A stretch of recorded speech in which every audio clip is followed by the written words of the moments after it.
This was on a post from a new video that came out this week, which was actually posted on Instagram quite a few months ago. The title, just for reference, is Can Focusing on Body Sensations Lead to More Nervous System Dysregulation? Now, the answer is yes, and please watch the video for the full breakdown of that. It's very short, it's like 10 minutes long. The reason I answered this question is someone had this question because they experienced, and I've worked with many clients who will feel something in their body and it will put them into more activation, it will put them into more sympathetic arousal, it can then put them into shutdown and all the in-betweens.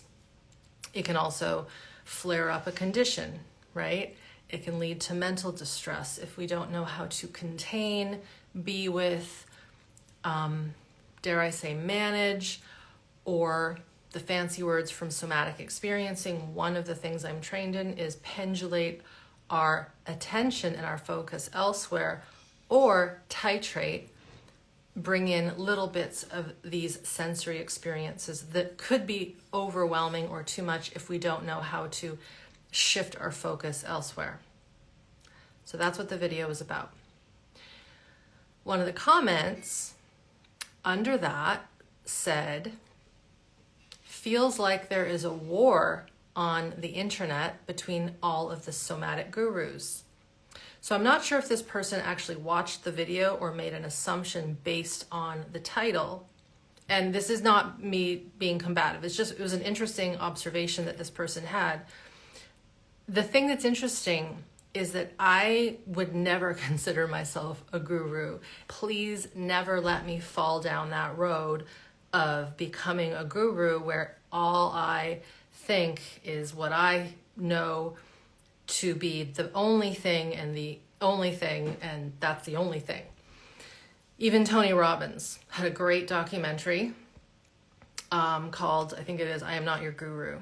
Now, this does not mean that a person doesn't have something to teach. We might have a teacher, a mentor, a coach. It's more common in the Eastern traditions to say, I have a guru. We've seen enough of these gurus get taken down over the years. So, now, what I want to say is, if one is truly steeped in the lineage of the practices that brought us to this place where we are interested in working with the body, the mind, biology, the survival stress, our stored traumas, connecting with the environment, improving our relational skills, improving our neurochemistry, our neurobiology, our neurology, our somatic sensory capacities, all these things that myself and my esteemed colleagues and mentors teach, right? So that level of skillful teaching, whether you're seeing someone one-on-one, whether you're doing my online courses, whether you are in a training that is teaching you these things, this is not guru material. We would have a problem if one of the mentors, and I actually can't think of anyone in my mentorship lineage, Feldenkrais kind of touches into it sometimes, you know, but at least in the somatic experiencing world, the new traumatology, the people I've learned from, these people constantly mention their mentors. They constantly mention the people who came before them. Peter, I've been blessed to be in trainings with him, assisting for him at master classes, like looking right at his head while he's working on someone and we're talking. He will quote Reich. He will quote Jung. He will quote Rob Scare. He will quote Porges, Van der Kolk, Dana, all the people that kind of circulate in this field. Same with my other mentor, Kathy Kane, who I don't work with right now, but I learned from her for many years. She will mention the people that she's learned from. one of which is Peter Levine. So we're in this very interesting time point right now in this lineage, this development of this world that is the blending of these somatic practices and the science and the biology and the research. It's embryonic. It's so new that there isn't this name for what it is. It's not yet to the point where I always use the analogy of medicine. Now, I know there's elements of medicine that are corrupted by big pharma. I'm aware of all these things. I just don't talk about them here. I guess I just did.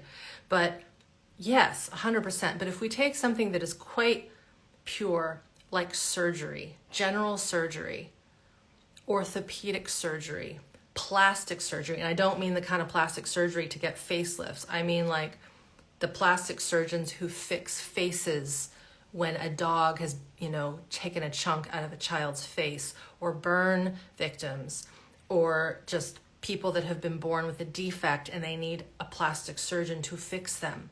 That kind of manual medical surgical intervention, let's just use that as an example. That profession is incredible. I have successfully used that kind of medicine to help my body because of my old injuries. This is a whole other story. I've had more surgeries orthopedically than I can put on one hand. I think like 8 of them, not counting tonsils. So maybe 10 actually. That lineage and that practice and that art and science has been developed over hundreds and hundreds and hundreds and hundreds of years.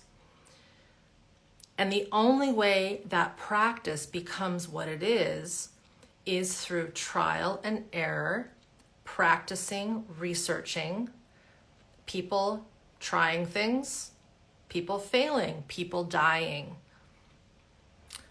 Right now, we're in such an interesting time because the nervous system work has exploded because we know without any doubt this work is important.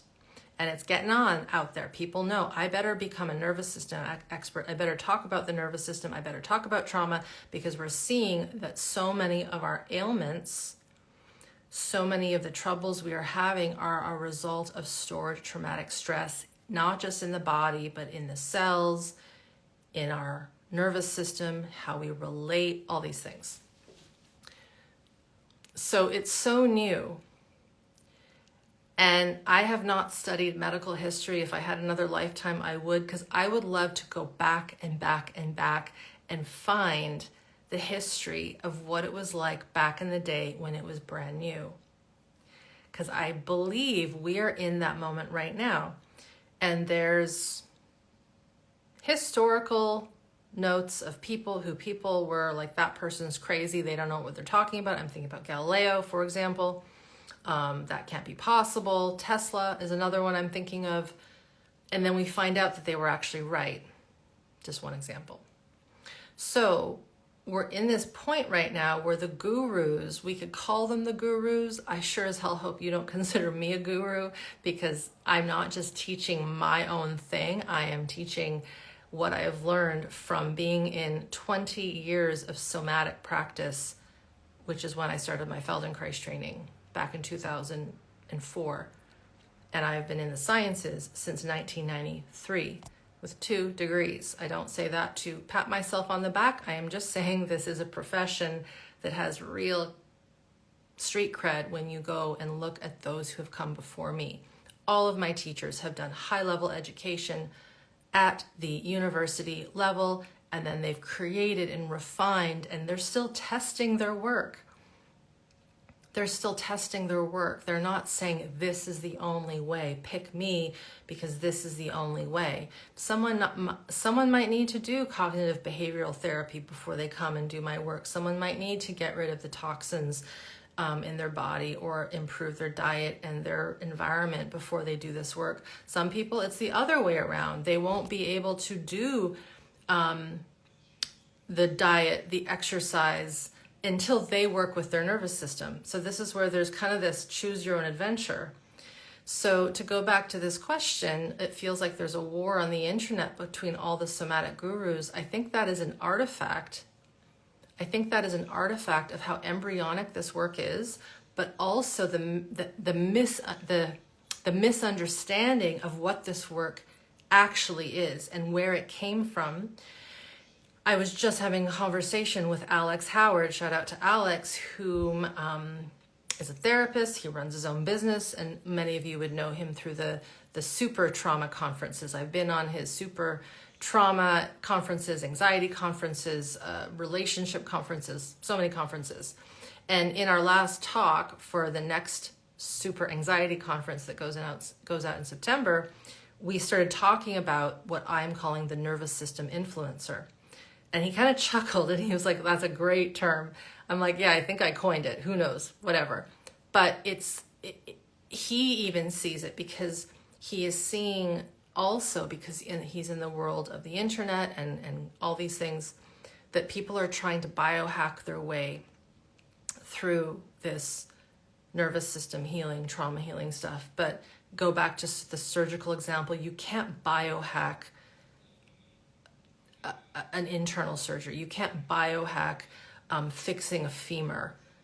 It happens. A surgeon knows how to do that on the spot in the ER because they have training and they have experience and they have help from the nurses and the anesthesiologists and all the people that go into that arena to help fix that femur when someone has, say, had a car accident.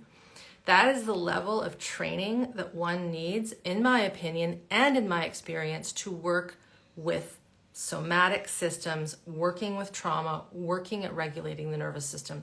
It is not a biohack. It is not a quick fix. It takes time. It takes time. And so this idea, again, this war on the internet, sure, there might be a feud and a battle between a lot of people, and I will call out, not specific people, but I will call out and express, these are the red flags. These are the red flags to look out for. If someone is on a social media channel like this and they can't speak freely about these topics or answer questions of a variety of themes, and pivot, it's the surgical example. If a surgeon isn't trained properly in, say, orthopedics, just as an example, if they only know how to fix femur fractures, they're kind of screwed.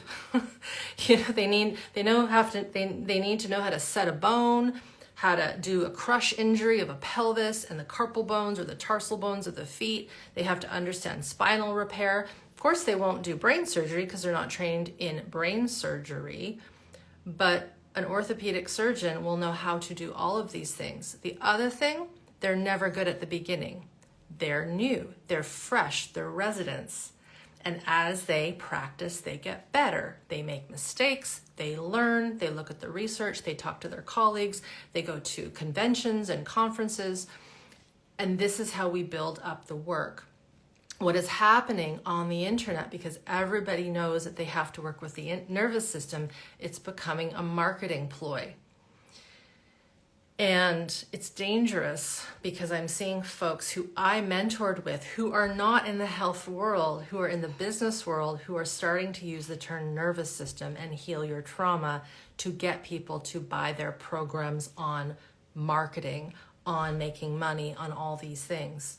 So again, I go back to this example of medicine, in this example, orthopedic surgery. It takes time to get to the level that, say, I am at, or many of my colleagues who work for me within my programs. Again, not tooting my horn. This is just my profession.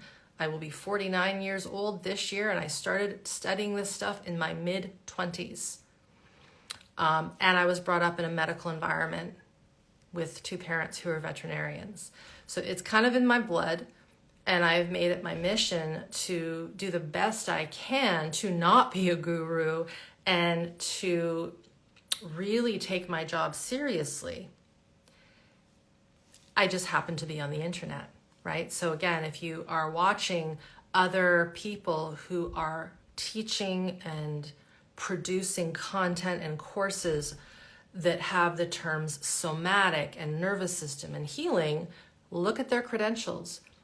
One of the dead giveaways I've seen is someone will say that they will have done a weekend course, or they will have done a seminar, or they'll say inspire. There's ways that trust me, I've done enough legal counsel to know, if you say inspired by the polyvagal theory, that means nothing. There is no school where you go and learn the polyvagal theory. It is a theory, it is a scientific element, hypothesis that we are proving and testing, right? So, it isn't a practice. Hope this is making sense. So yes, the guru thing, the moment someone calls themselves a guru, or they appear to be a guru, just put your spidey senses on, put healthy skepticism on, and engage, ask them difficult questions. Of course, there will be some people. My husband is a good example. He was not born into this world with medical professionals around him, and he was not someone who trained in science. But he went and he did training. He did his somatic experiencing training. He did his training with Kathy Kane and Steve. He built a practice. He made mistakes. He did consults. He talked to colleagues.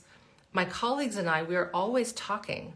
We have constant conversations about case studies. What about this? Well, what about that? Right? A lot of the gurus that I see, they are on one train and they're on that train, and they don't know how to interact with other train lines. Not the best metaphor, but hopefully that makes sense. It's frustrating. I'll be really honest. It's frustrating because of the way things are now on the internet, things can appear so polished and so good, and we equate thousands and thousands and thousands, hundreds of thousands of followers or polished stuff with expertise. A person might have polished stuff and be an expert, so you have to go a little deeper. That's the one thing I really want to encourage everybody to look at, is when you're choosing who you learn from and who you heal with, or who you choose to just be in community with, whether it's here or at a retreat. Just be very discerning about all these things that I've been talking about. Yeah, so no, there's no war between me and my colleagues. I would say there's healthy debate. There's healthy poking. There is, hey, how come that person isn't referring a person away to someone else, right? We all have our own stuff. We all have our own egos. But on any given week, I am in contact with other somatic experiencing practitioners, high-level somatic experiencing practitioners, therapists, body workers, osteopaths, health coaches. It's naturopathic doctors, right? Those who are in good standing in this field of health and healing as their profession, they are constantly in connection with other practitioners. There is no worry about someone taking your job. There is a desire to help people understand the most important and the most accurate information. That's true. If I use my example of the orthopedic surgeon, one more point, there will be some who are just better than others. I have had the fortune of having had orthopedic surgeons who have worked on our sports teams here in British Columbia for many, many years. If you live in BC, you will know about McConkey and McCormack. They worked with our big teams. When I had an accident and I had to get my kneecap put back together, it was in the ER. And while the orthopedic surgeon was good, he wasn't great, because when my doctor saw what he did, he had a little bit of a, why did he stitch you up like that? He still did the job. He still fixed my bone. I can thankfully walk because of that surgeon, but he didn't do the best job, right? So even in medical professions where it's a high level of training, there will be physicians, surgeons who are general, and then there will be those who are masters, and they are dedicated, maybe to their detriment. They are so dedicated to their craft that they become a little obsessed with it. I would say I would fall into that category just a little bit, right? So that's the other thing, is that even within my colleague space, there will be some people who definitely have a higher affinity to being more natural at this work, and others have to work a little harder at it. And that's fine. That's fine. The key is are their ethics good? Do they stay in their scope of practice? Do they know when to refer out? Do they know the boundary of where their work ends and something else has to begin, right? Feels like there is a war on the internet between all the somatic gurus. I wanted to come in and just set the record straight. I do not consider myself a somatic guru. I consider myself a trained professional in the somatic and nervous system healing arts, as well as someone who has a master's in biomedical and health science and a bachelor's in exercise physiology. So I wouldn't say I'm a guru, I'm a professional. I just happen to be in this world on the internet talking about this stuff amongst all the other professionals, gurus, and nervous system influencers. So I hope this has been enlightening. Maybe you learned something a little bit about me, about this work, about how embryonic it is. So embryonic. I think it's hard to convey how new this work is. I always go back to medicine, as I did at the beginning. Thousands of years of medical practice has created what we have now. We're nowhere near that in the somatic healing arts. I just got a question I have to answer. Someone asks, and a totally valid question, what do you recommend for practitioners that cannot afford spending thousands and thousands of dollars on a training? Find a loan. Find someone who can help you pay. This is one of the problems that I'm seeing, and this is one of the reasons why I'm subsidizing my training with my scientuitive practitioners for the first level. They still have to pay, but they are not paying nearly what the expense is of running this year-long training. And that is because I had the good fortune of getting into this work really young. I had savings, I had help from my parents, thank you mom and dad, and I worked full-time also, and I was young. But what's happening is that these somatic trainings are not within universities or colleges, and therefore there is no student loan. You can't get a bursary. You just can't do that, right? It's cheaper to go to a school to become a medical doctor than to get to where I am now. I can guarantee it. If I think about all of the trainings I've had to do, all of the flights, all of the accommodation, all of the private sessions I've had to have to get to where I am. So what's occurring is that there are these quick trainings being offered for only a couple $1,000s, saying in 3 months you have a certificate in this, and that is not a full-fledged training. My Feldenkrais training was 4 effing years, 600 hours, tens of thousands of dollars. So I wish I had a better answer other than find a way to get a loan, find a way to get the money to do these trainings. Myself and my colleagues have. I know that's kind of not the best thing to hear, but right now there is not scholarship for these trainings. There just isn't. So yeah, I wish there was an easier way for me to answer that, but you have to spend thousands of dollars, just like a student has to spend thousands.